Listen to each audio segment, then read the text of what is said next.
Why hello, fellow Transformers enthusiasts. It is I, Noble 2 Productions, back with another episode of Out of the Box. As you might be able to kind of hear, I'm a little sick, so if I sound kind of nasally, that's why. So the first year of Transformers Legacy has just about wrapped up at this point, giving way to Transformers Legacy Evolution, which I think they should have just called it Transformers Evolution, but whatever. And I think overall, the first year of Legacy was a pretty good run, if a little short. Now, I don't know the exact circumstances, but for some reason, year 1 of Legacy only had 3 waves, and there was a massive gap between wave 1 and 2. Like, wave 1 came out in sort of April, March, and then wave 2 came out all the way in, like, October. At least where I live. And then after Wave 2 came out, Wave 3 came out like a month later. I barely even got all of the Wave 2 figures that I wanted before Wave 3 was practically over.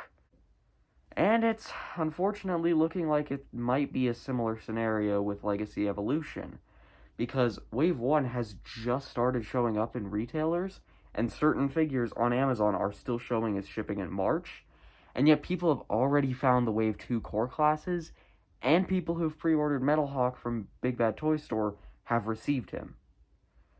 I haven't even got Tarn yet, guys. But I digress. Either way, year 1 of Legacy was a pretty big smash hit in my opinion. We got some really good figures. Just looking over at the Legacy shelf, we got Bulkhead, we got Blaster, we got the Laser Prime mold, which was a surprise sleeper hit for me. I really liked that figure. And, you know, even the ones that weren't as good were still pretty good. Like, you know, Knockout, I've heard people have had a lot of issues with, and I kind of understand it. But even then, he's not bad. And one figure that I was kind of surprised to see revealed was Elita-1. Because we had only just recently gotten the Netflix Earthrise version. But then immediately, like a year or two after, this one came out. And I can't help but feel like that might be due to the poor reception of the Earthrise mold, because it wasn't great. In fact, I actually owned the Netflix Elita, but as soon as this one was starting to roll out in stores, I sold it. But yeah, Elita-1 was released as the only real Autobot in Wave 2 of Legacy, which was kind of surprising considering the War for Cybertron trilogy was like 70% Autobots with like 8 Decepticons. And I think it's nice that Legacy kind of gave some more emphasis on Decepticons because, you know, now my collection is starting to slightly balance out a bit more. Still very much outweighed Autobots over Decepticons, but now it's a bit closer. Anyway, back to Elita. Immediately upon her reveal, people began to speculate that she could be a potential pre-tool of a new figure of Minerva, who was a character from, I believe, Super God Master Force, which was one of the Japanese exclusive G1 sequels, who hadn't really gotten a mainline Generations figure. And lo and behold, a few months later, Minerva was leaked. Or revealed. I think leaked. I don't know, it's really a split nowadays whether a figure was officially revealed or leaked by somebody who got it early. But either way, Minerva was finally getting a new Generations update. But, unfortunately, she was a Walgreens exclusive. Now, I'm pretty sure everybody agrees that the concept of Walgreens exclusive Transformers figures is strange, to say the least. And, unfortunately, it leads to a lot of people not being able to find those figures. I went to about, I think, 6 or 7 Walgreens in my sort of county area, and I couldn't find a scrap of Transformers. Well, I did find some Kingdom Wave 3 figures on clearance, but that was it. And this must have been a relatively recent change, because I found Blue Streak back in 2020, and I saw a couple of red alerts in that clearance lot. So, my guess is they're just not carrying Transformers anymore. But fortunately, Minerva was available on the website of Walgreens, even though I had to do a bit of digging to find her, because if I just searched her up, it wouldn't show anything. But, you know, last week I was able to get her ordered, and she showed up yesterday, so, you know, it's good to know that. But enough of my annoyed ramblings. Let's get on to the double review of Transformers Legacy, Minerva, and Elita-1. Also, just a quick side note, I really like how a lot of the Walgreens exclusive figures are medics, because Walgreens is a pharmacy. I think that that's funny. In this rendition, Minerva and Elita-1 both turn into this little buggy or car of some kind. Now, as for Elita, we didn't really see much of her alt mode in the original series, so you can't really knock it for that. However, Minerva actually did have a predetermined alt mode, and this doesn't really look a whole lot like it. But honestly, it doesn't really bug me. I think overall these alt modes look pretty good. And at least to me, it kind of feels like Minerva is less of just a car that has, like, you know, a siren and medical stuff, and more of like a search and rescue vehicle. Like, this is definitely the kind of vehicle that I could see being sent up a mountain to rescue like an injured climber. Whereas Elita's a bit more of the civilian market version, or maybe even potentially a racing variant. Now, Keen-eyed viewers may notice that there has been some customization done to this copy of Elita-1.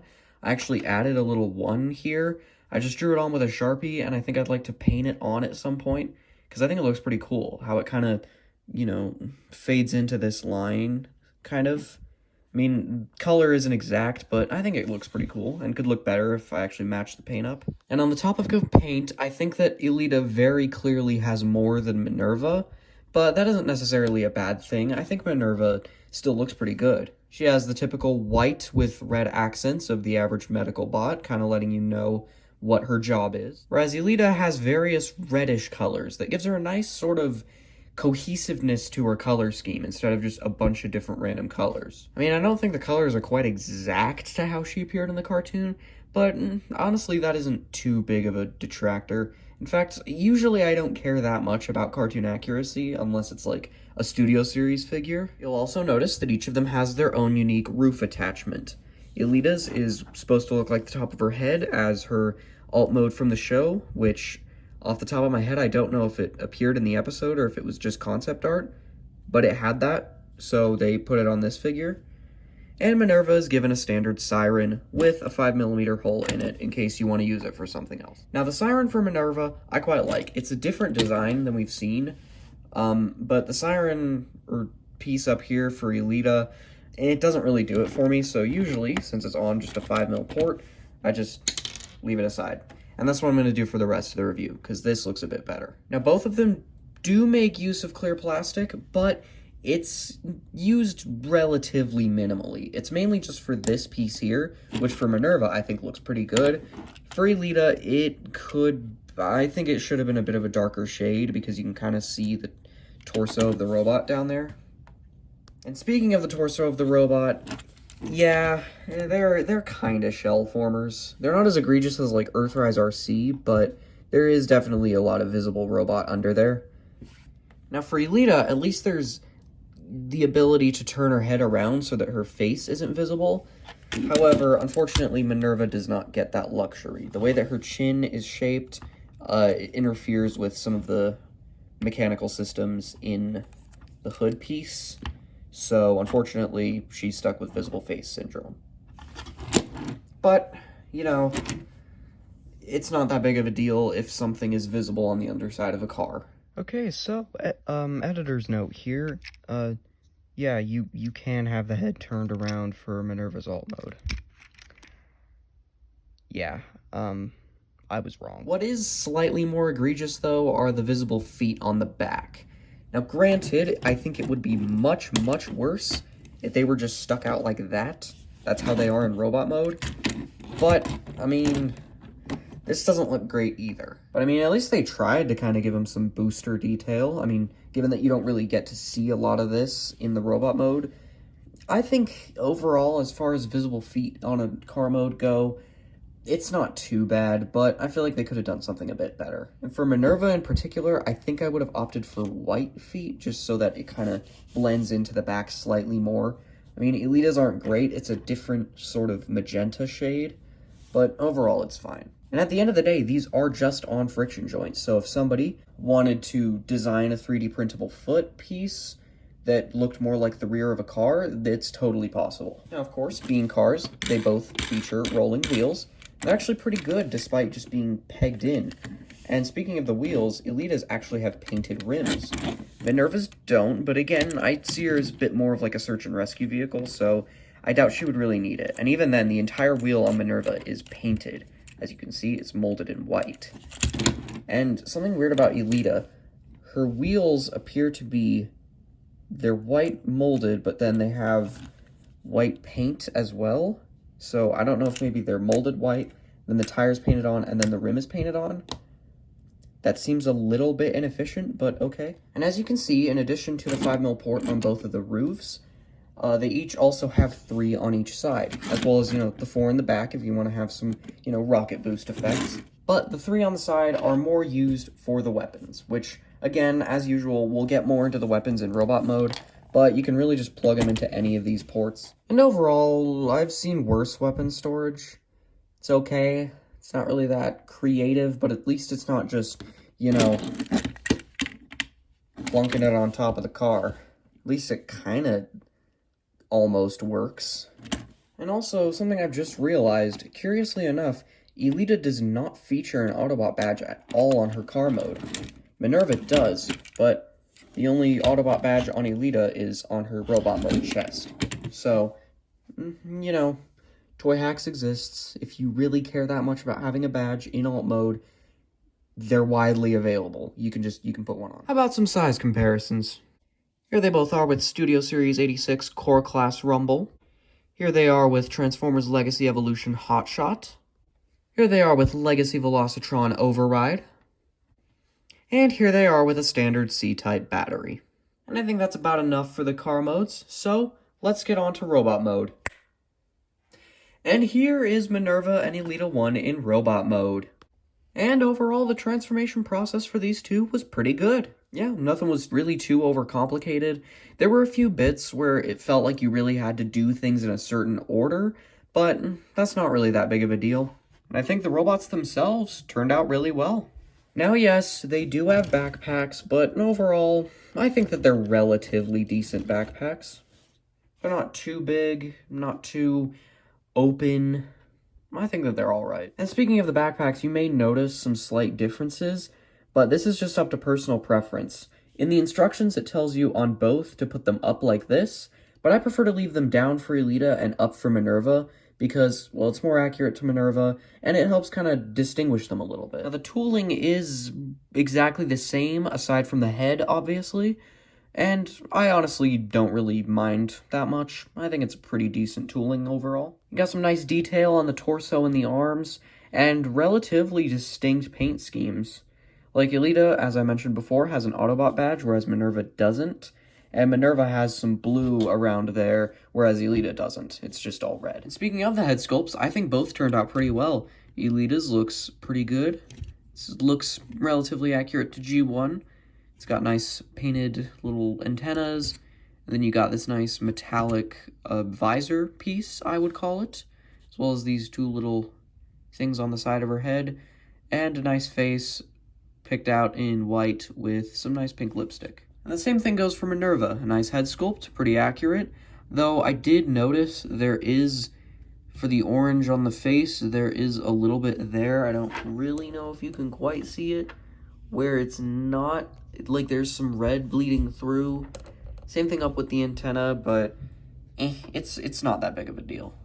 And I like that the antenna have these nice sort of reinforcements here to keep them, from breaking without having them, be rubbery plastic that would just get deformed. And as I said before, the use of clear plastic on these two is relatively minimal. It's just this canopy piece, and overall, it's not that big of a deal. Both of them do come with the same set of accessories in different colors. However, these are Elita's, and I did actually paint them. They used to just be in this translucent blue, which I don't really like for guns. I think it works well for swords, but it just doesn't really work well for me for guns. So I painted this one red and this one black. This one I've actually given to Crankcase, Legacy Crankcase, whereas this one is staying as Elita's, which is why I painted it in a color that I felt matched her. And I also gave it some nice detail there on the scope. And Minerva's actually comes with one painted black by default, even though they're both molded in clear. and then this one is still molded in clear. I'm probably going to paint this one as well. And I think both are pretty good weapon sculpts overall. This one kind of strikes me as a bit more of like a heavy assault rifle, whereas this is a bit more of just like a light sort of personal defense weapon of some kind. And this detail right here, okay, I gotta zoom in on this. It's a bit easier to see on this one. It actually has what appears to be like heat shielding detail there, and like a nice sort of, you know, C-clamp grip there, and that's really cool. And while this one just has the hand peg as well as a single 5mm port on each side, this one has 2 ports on each side and a peg on each side, as well as the hand peg. So this one could definitely act more as like a, you know, weapon stowed on their back or something like that. However, I think I prefer the smaller ones, honestly. Especially with Minerva being a medic, I feel like she would probably carry a smaller, lighter weapon, you know, just because she's mainly going to be fixing people rather than shooting at people. And both weapon sculpts are blast effect compatible, though do be warned, at least on mine, Minerva's has a bit of thick paint, so it's a bit harder to get the blast effect on there, but that's not really going to be a big issue if you don't paint the clear ones, or if you do, just do what I did with this red one, and don't paint the little nub for the blast effects. And thanks to their articulation, both of them can pull off pretty nice shooting poses, in my opinion. This lamp just does not want to stay on. Alright, I think I got it.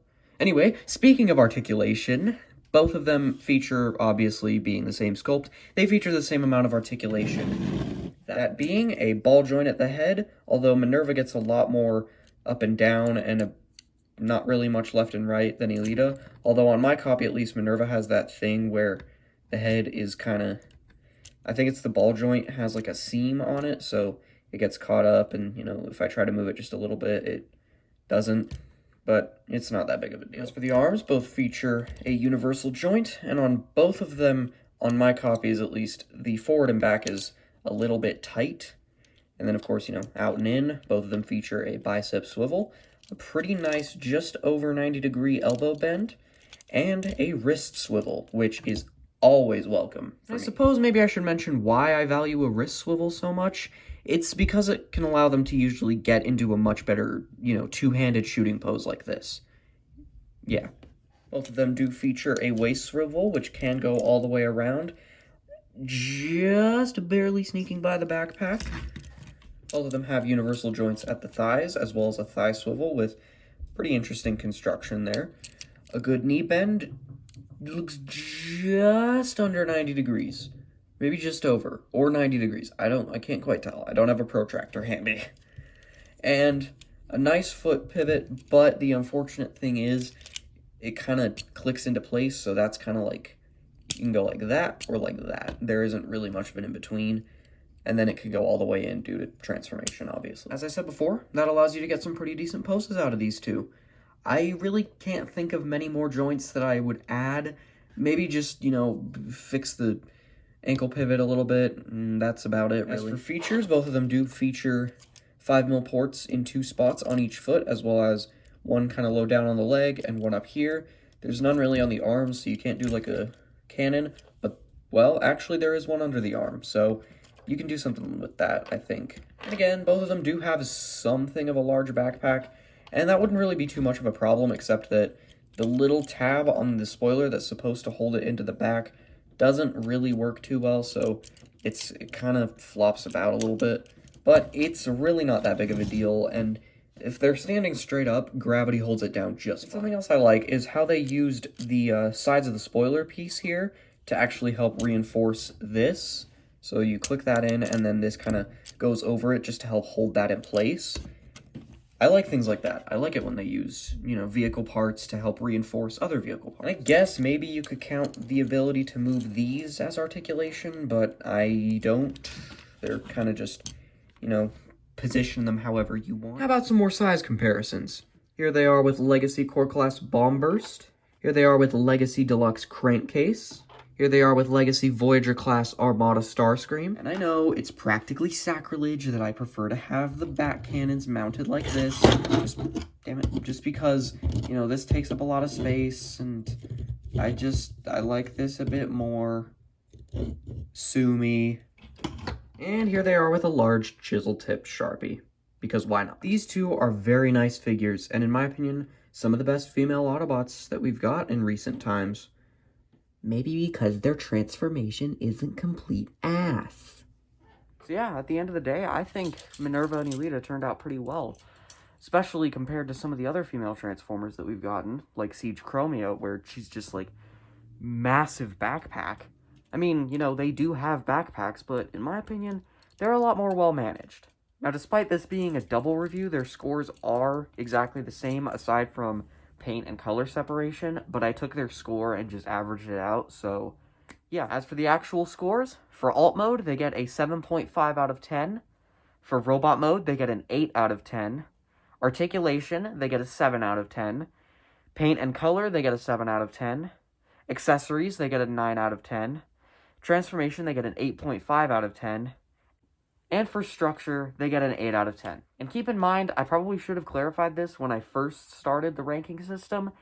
10 out of 10, for me, is virtually unachievable on most things. Because 10 out of 10 is pure perfection. And usually, perfection is pretty much unachievable. So the highest scores you'll usually see will be like a 9 point something. So don't hear me saying that something is a 7 out of 10 and immediately think that it's, you know, mid-tier. It's still pretty good, it's just not top tier. So yeah, averaging out those scores, that gives Legacy, Elita, and Minerva a 7.9 out of 10 overall score, which, as per my ranking system, makes them gold ranking. So overall, I think that if you get either one of these figures, I think you're going to be pretty satisfied. I would personally go more for Minerva. I like the aesthetic a bit more. I like the Medicbot color scheme, and I feel like she's the kind of character we're probably not going to see again for a long time. However, with her exclusivity, it might not be easy to find her. Unlike Elita, who is relatively readily available. And I think that overall, either one is about as good as the other. So yeah, this has been the review for Legacy, Elita-1, and Minerva. I know I haven't posted an out-of-the-box episode in, like, 7 months, but it's just because, like, I, decide, okay, I got this figure, I'm gonna review them, and I write out their score, and then I never review them, because I do end up doing something else. But I'm gonna try to make it a more frequent thing this year. I'm thinking a review maybe every other month, perhaps. I don't know, I'm thinking about it. But, yeah, and I'm not just going to be reviewing new stuff, I may also review some old stuff as well. And it's also not just going to be limited to Transformers. I am opening up out of the box to also include, Lego and Mega Constructs, and potentially Nerf, because I do collect Nerf blasters. But enough of my ramblings. This has been my review for Legacy, Elita-1, and Minerva, and I am Noble2 Productions saying, peace out.